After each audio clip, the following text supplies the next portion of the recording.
Welcome back to Heartbeats Vanity, guys, and Happy New Year. Today I have a Chris Hansen's interview highlight for you guys. The guest today is Beck, and the original video will be linked along with the channels in the description box below. I want to take a second to thank the new subscribers I have seen on the channel. You guys really have shown so much support and so much love, and it really means the world to me. I also want to take a second to thank you for even clicking on this video. That means a lot as well. If you're new to the channel, go ahead and click that subscribe button if you like my content, and let's just roll right into this, guys. Did you feel a connection with Greg? Yeah, actually I did. I think originally I was more interested in Kai, but with Greg, it was kind of, he was this, at this time, seemingly charismatic, he doesn't give a crap about what you're saying. He just says what's on his mind, and that was really appealing to me at the time. I didn't really know any of his background. I didn't know any of the allegations or anything like that. I just saw him as this honest person who was, taking the time to talk to little old me, Right. A whole country away, basically. Yeah, because he was actually across the entire country. Right. And what about Kai? You started talking to Kai a little bit. How did that come about? Yeah. Well, honestly, the first thing that caught my eye about Kai was just he had a very attractive personality and obviously attractive face too. I don't think that really anymore, but at the time it was just I just wanted to be friends with him, and soon after that I wanted to be romantic with him too. Romantic with Kai. And what got this going? Did Kai open this up to you? Did you have the first inclination, or how did this come up? Was there flirting online or in these communications? I was probably the main pursuer in it. And the way that I actually got Kai to notice me, besides donating all the time, was I wrote him a song. You wrote Kai a song? Yeah, I wrote him a like song because I didn't want to use the word love, obviously. Right. And he thought it was a beautiful song. And looking back on it, probably not the best. It was the first song that I ever wrote, but he liked it. Greg liked it. And that's actually how I started talking to Kai privately, was after that song. He said he loved it. He said that he wanted to see where things would go after that. So, yeah. Did you feel that you were being groomed or lured in any way? I mean, obviously you were game for whatever came of this. You had an attraction to Kai. Mm-hmm. Were there any promises made? And it sounds like there was not just communication at this point with Kai, but also with Greg. Yeah. At this point, I was talking with Greg almost every day on Discord. And I was talking with Kai mainly through text and then on his streams. And I wasn't opposed to the idea of dating Greg. I kind of knew that it came with the deal. Like I'd seen a little bit of what they had done in the past, and they had three-way relationships. It was never just Kai having a girlfriend. So I was okay with that. I was really willing to do it for Kai. And what was it that made you so committed to doing this for Kai? I don't know. I guess I just felt a spark or some sort of connection. It's hard to say looking back on it because it was so long ago. We're looking at 2 years and probably 2 years, 4 months now ago. Right. But I just felt really excited whenever I would see Kai streaming. I would get really excited when I, knew that I was going to get to talk to Greg on Discord. I don't know, just generally being enamored with them. How many other Becks do you suppose were out there at the time having these same conversations with Greg and Kai? See, that's tough because I do wonder sometimes if Kai was doing it at least because I was donating so much. like, I mean, I never donated crazy amounts of money compared to what other people did, but I did donate probably about $200 or $300 total. $200, $300 total to Greg and Kai? Mainly to Kai, but I'm pretty sure they have a joint bank account or something. Right. So it goes to both. And it wasn't like you had a bunch of money either now or then. No, I am a student.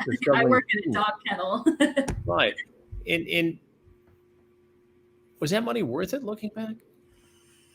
No, definitely not. If that was the reason that they started talking to me, then I don't think I would have ever wanted to talk to them in the first place. But at the time, I was just so into it. I just wanted to talk to them, and I would have done whatever it took to talk to them.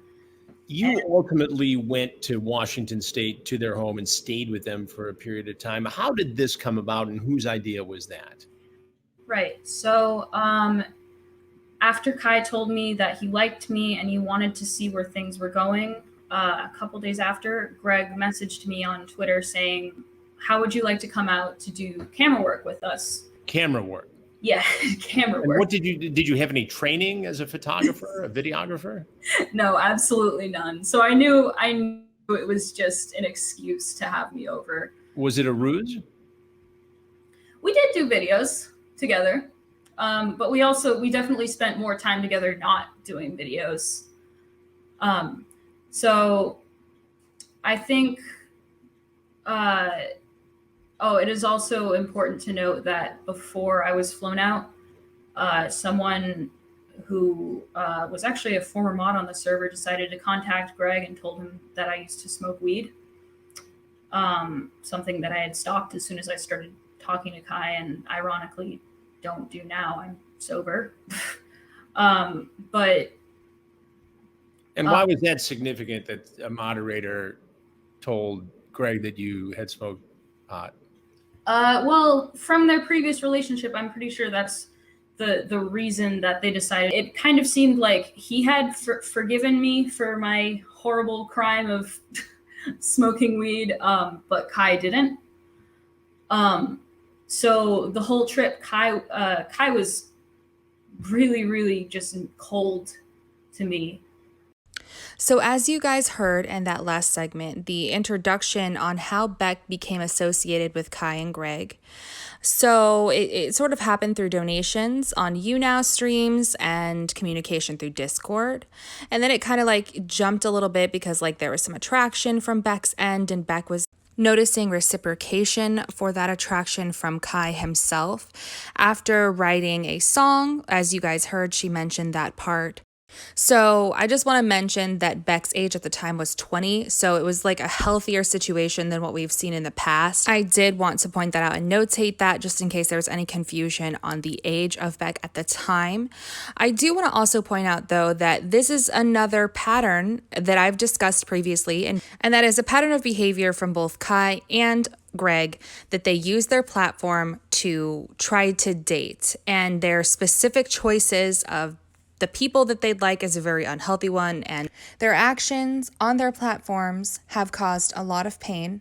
We have seen that from the previous Chris Hansen interviews and the survivors that have chosen to speak out.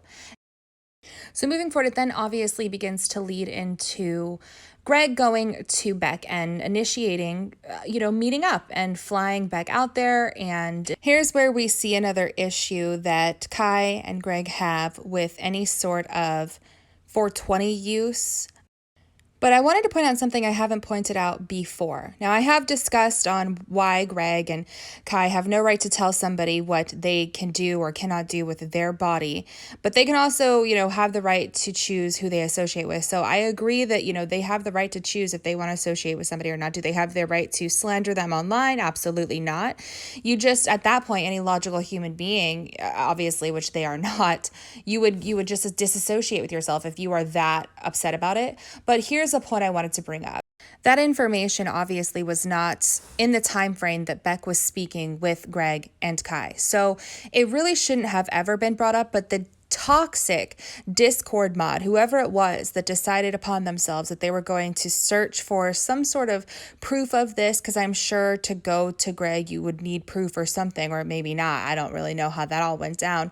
But the thing is this is the problem with a lot of communities, similar to Greg's community, is the fact that they think that they can go around harassing people on other social media sites and, just spill out that personal information, which is simply just not okay at all.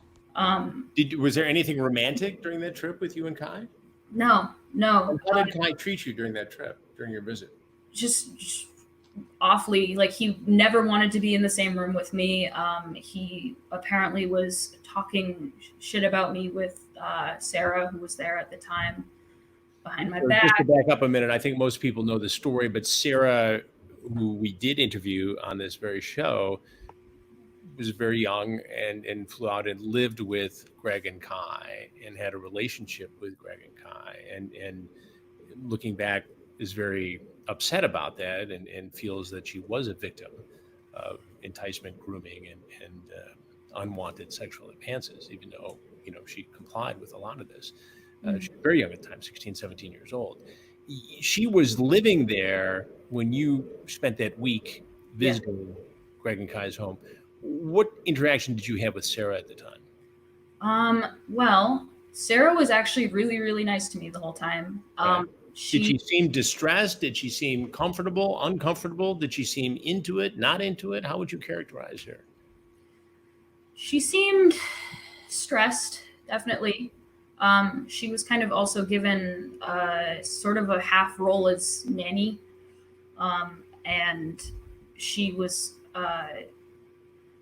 we had a talk one time in the guest house that she lived out in. And she was talking about how she did at one point really like Greg and Kai, and then they were just like, Greg especially was just so cruel to her the whole time, and she kind of confided in me about that. Right. And what did she say about how cruel Greg was to her? Well, he just he was just mean to her. He would make her cry. Like, he would make her just feel really bad about herself for things that she shouldn't have felt bad about. And Greg also kind of really wanted to stress to me, like almost to the point of overdoing it, that there was nothing going on between him and Sarah. Did you believe that, or did Sarah tell you otherwise? At the time, I believed it. Now come to find out, based upon Sarah's firsthand account, there was something going on with the two of them. Yeah. Well, Sarah was 16 at the same time. Yeah. It was. Did you feel bad for her? Yeah, absolutely. Did you think she was being used? Did you think she was being used, Sarah? Yeah. Well, Sarah's actually the main reason that I'm coming out with this. Right. Because I'm not a victim. I'm a witness of what happened, and I want her to have as much credibility as possible. And she was nothing but kind to me the whole time. Did she warn you to get away, to not be a part of this whole scene at all? No, not at the time. Did she seem scared or frightened? I think stress is really the right word. That's... She was very stressed about the whole thing. And when you say that she took the role as a nanny to the children, what was she doing? And was this something she did willingly, or was this something that you thought she was forced into doing? I'm not sure if she did it willingly or if she was forced into it, but basically if Greg and Kai were streaming at the same time or recording videos, then it was her job to watch the kids, and it was her job to clean up. Greg did almost no cleaning. He did the dishes sometimes. It was really up to Kai and Sarah to take care of the kids. And set the scene for me in this house. What was it like? The potential for romance halted completely between Kai and Beck entirely. In the interview itself, Beck makes it clear that Greg made the plan for her to come out there without consulting with Kai, his partner. And Sarah was there at the time. Essentially, Beck is a witness to some of the stress behaviors and tension in the home between Sarah and everybody else, but also noted that Sarah was basically a nanny. Okay, so like she would take care of the cleaning, and this is something that Sarah has previously mentioned in her interview. She would take care of the cleaning and take care of the kids. But with Sarah's case, it's kind of peculiar because of the fact that Kai and Greg were apparently adopting her and adopted her and took guardianship over her to save her from an abusive situation in her past situation. So for her to be adopted and, you know, taken into the home to have a bunch of just inappropriate things go on at a very, very, very inappropriate age, and then to be like a nanny for their kids while they're filming and now streaming, that to me is just absolutely disgusting behavior. And it just shows the motives that, you know, Greg and Kai have to just basically use people around them and lure them with like, oh, you're going to come film with us, or oh, we're going to save you from this situation, or, you know, we'll make you YouTube famous. And oftentimes using a lot of the people that look up to them that don't really know like their true actions or haven't experienced it themselves, and use that to their advantage to get what they want out of people. If that's just, come on, like that's disgusting behavior. Another pattern of behavior I wanted to bring up was the fact that Greg wanted to stress innocence to someone that he hardly knew. Like, it takes a minute to get to know people, especially like if they've been on the internet for so long and you're trying to get to know them in person. And to stress innocence, that to me seemed really, really, really weird of him to do, because it's like, did he just go around saying, oh, I'm innocent, I'm innocent, I'm innocent, there's nothing going on? Or was it like, you know, a question that came up like over dinner? I wish there was more details on how that kind of got into fruition there. I think what bothered me the most about that trip was how they treated their animals. When I first came into the house, I came to talk to the animals, you know, say hi to Dobbs and Lulu. And I saw that their water bowl was dry. And then I looked at the guinea pig tank, which is small and in the sun and covered in poop, and their water bottle was empty. So clearly these animals were being... So they weren't caring very well for their pets. No. What? Tell me about the videos. The reason that they said you were coming out there was to shoot some videos, to do videos. Did you actually do videos when you were there? Yeah. So Greg and I filmed it was probably 4 videos total, and then one was taken down. I don't remember why. But in the first video that we made, it was us covering ourselves in shaving cream and acting like idiots. Were you dressed at the time? No, he had me stripped down to my bikini and he wore a pair of underwear. And you covered yourself in shaving cream. Yeah, and so another thing that what exactly? So when he was putting the shaving cream on me, I was like, okay, can you do my back? He was like, sure. And he felt up my ass when he was putting shaving cream on me. Did you welcome this? I didn't necessarily welcome it. I wasn't uncomfortable with it because I was still kind of under the pretext that, like, well, if this is happening, then maybe there is a chance that I'll get to be in a relationship with them. So I wasn't uncomfortable, but looking back, it definitely wasn't something that you should be doing when you have a partner that you're supposedly currently monogamous with. But you were 20, so you were of age. Yep. You came out there willingly. Yeah. You're just saying that you didn't give him consent to make that move on you. No, I definitely wasn't asking for it. That's for sure. Right. And was that inappropriate in your eyes? Looking back on it, definitely. And was he making a sexual advance towards you? I don't know. Probably. So what did you do in the video? You're stripped down to your bikini. You're covered in shaving cream. What happens then? So referencing the shaving cream video, I do think the part where she mentions, putting the shaving cream on her was just quite disturbing, especially knowing what we know when Greg did not let Kai know that he was going to, one, buy the ticket, and it was just kind of a surprise, and then to kind of just have this whole thing play out the way it did. In my opinion, from what Beck's story is, it was just like very awkward for Beck. Kai wasn't very friendly. He didn't really want to interact with Beck.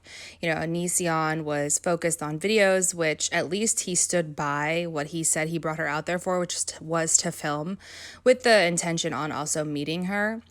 She did mention that there was no romantic stuff that went on aside from this one incident. So that's, something to note there as well. Prepared for necessarily the amount of negative attention that I would have gotten. And what was the negative attention, and who was it from? It was just from comments. People were calling me fat, people were calling me ugly, people were calling me annoying, all of that, which is pretty standard internet stuff, I think, but I just wasn't prepared. I think that looking back on it, it's definitely given me a thicker skin. So I have him to thank. A hard way to get a thicker skin. Let me ask you this, Beck. You talked about the animals not being well cared for. There were 2 children in that house, still are, with all this swirling about, these allegations of impropriety and potentially illegal things going on there. Sexually charged environment. We've heard stories about the kids being actually in the same room when these in that house. I think the best way to put it would be that Kai was basically a single parent. And Kai really, from what I saw, really, really, really cared about his kids a lot. Kai did. Yes, Kai. And what about Onision? I didn't see it as much with Greg. I think that he had Kai basically do all of the care for the kids, and he was kind of more like someone who would be around for dinner maybe, or someone who would be around occasionally when Kai was streaming, although even then Sarah was taking care of the kids. So were the kids well cared for? I can't say. I don't know, because I don't have any experience with kids care. I think one time there was the house was dirty, I will say that, but I don't know if that's necessarily an indication of how well the kids are being cared for. Right. And they were definitely on their best behavior for me, like the whole family was. So it's tough to say. I was there for such a short amount of time. How long were you there? 4 or 5 days? Yeah, it was probably anywhere between 5 days and a week. 5 days in a week. And how many videos did you make while you were there? 4 or 5. 3 of them are still up. 3 of them are still up today. And what about the other 2? Taken down? Yeah. So I remember one was taken down because it accidentally showed one of the kids, but I don't remember about the other one. Knowing what we know about Greg's past, especially with the turtle incident, hearing about more of the misanimal treatment is just absolutely horrible. And then it kind of dives into the kids. And I don't want to dive too much into that situation because I don't know, although I do feel with what we do know that it is an unsafe situation. Knowing that the house was not upkept, although it was kind of all pinned onto one person, makes me feel very just upset because kids do need to have a good, clean environment, a stable environment. And that just seems to be very lacking here, obviously, with what we've known from the other interviews and what we've been shown over the couple of years with other instances. A dirty home is just not a pleasant thing to come into. Now, I understand having a little bit of toys on the floor, dishes in the sink sometimes when you're busy, having laundry to do and upkeep, but if it's grime on the walls and stuff, that's very unsafe. That's very unhealthy for kids. I do hope with the FBI investigation that Chris Hansen is referencing that there are other things being looked into, childcare. I'm not a professional. I can't personally say. I don't know. I've never seen their house. I don't know how they parent. The only information we have is what other people who have actually experienced them on a personal level. And from what I do know from that reference, it is not an okay place, in my opinion. And I really hope with all the other situations going on, like the FBI investigation, that that is being looked into for the safety of those children. They do not deserve to have any unsafe measures being overlooked. And I really do worry for them. Again, I just really hope that things are being taken care of in the proper legal way. A week into this, you leave. Yeah. It was your scheduled time to go. You took the flight that was booked for you. Yes. How were things with Kai when you left? Was there any discussion, talk? Things were the same as they were during the trip. They were cold. He didn't want to talk to me at all. He didn't respond to my texts. He was done with me. And Greg? At first, great. We were friends. We were, we talked a lot. We were still on Discord every day. And then I started disagreeing with him privately. What did you disagree with him about? Well, there was this one video in particular that he made about Shane Dawson, a YouTuber. Right. He was Who's been critical of Greg? No, not even. No, this was completely unwarranted. And Shane had gained some weight or something like that. And so Greg decided that it was his job to make a whole video targeting him for his weight. And I disagreed with him privately. I told him that's not right. This isn't even true. You're just using a fake body fat simulator to tell people that he's obese. So that was the first contention point for us. Another pattern of behavior with Greg here is that when anybody disagrees with them, like she had in this situation where she didn't agree with the slander against Shane Dawson and the fat simulator, where Greg would just basically go on to his channel and just harass people for the way that they look maliciously. I have a feeling that that comes through a place of experience with her due to the backlash that she faced just being on Onision's channel and the harmful and hurtful comments that were given to her. Which she's absolutely beautiful, so those comments are obviously delusional, and they were just meant to be mean and cruel. And I think it's very noble that she stuck up for, other people that were going through that on his behalf, because I'm sure that, it does hurt. I've experienced some of that before. And it really, really sucks. I mean, my personal experience is very triggering to me because I have suffered from 2 separate eating disorders, and how bad the internet can get sometimes can really affect people. And I know that Shane Dawson himself has actually struggled with eating disorders as well. So the fact that she stuck up for, people in that situation and made her stance clear on not agreeing with that sort of bullying and malicious content, I think that's really, really great of her. And I think that, good for you. You stood your ground and you made it very clear. And I like that. He decided to bring up that he had rejected me and that he didn't want me to be in his relationship and all of that, which going back. He rejected you, why? What? He rejected you, why? Because you stood up to him? I guess. I don't know. But looking back on it, it's like, if you didn't want me, at least as a friend, then why would you have confided in me? Like, he told me. Well, looking back now with 2+ years of knowledge and maturity, why did he do that? He wants people to agree with him. He wants followers. And at the beginning, that's what I was. You made it clear early on in the interview that you didn't want to be viewed as a victim in the same sense that Sarah or Billy may be victims, but he did target you in a very public way. Yeah, he did. How does that feel? At the time, I cried. It really hurt. I did. really hurt to see that someone who I viewed as a friend was attacking me and, you know, basically going for what he knew would hurt me the most, which was that he rejected me. So he did victimize you in a way. I know you don't want to be portrayed that way, but Yeah, in a way, he did. how long did this go on, this harassment, if you will? Twitter, Discord.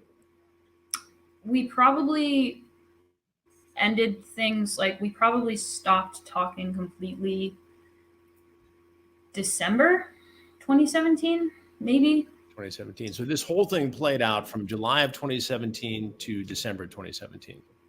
Like we have seen before, unfortunately, after she stood up to him and she made it very clear the way that he was behaving was not something that she was going to stand by, and she made it public that she was standing up to him, of course, he then attacks her with the same stuff that he has attacked a lot of other people with. I never wanted you. He tries to belittle and make people feel like just absolutely horrible about themselves, like ha ha ha, like type of thing, where he like throws it in their face that he didn't want to declare them a part of their relationship with Kai, Greg. And, you know, it just, to me, that's absolutely disgusting behavior. It's like, you know, if you have to go around telling people you rejected them and you clearly were the one who initiated, you know, flying this person out there, it shows a huge level of immaturity and malicious intent, which is exactly what happens to any person, whoever it is, who disagrees with Greg. 6+ months of harassment, and that's very traumatizing, especially if you're a private person or if you're not a private person. It doesn't matter. It's traumatizing either way. It's wrong either way.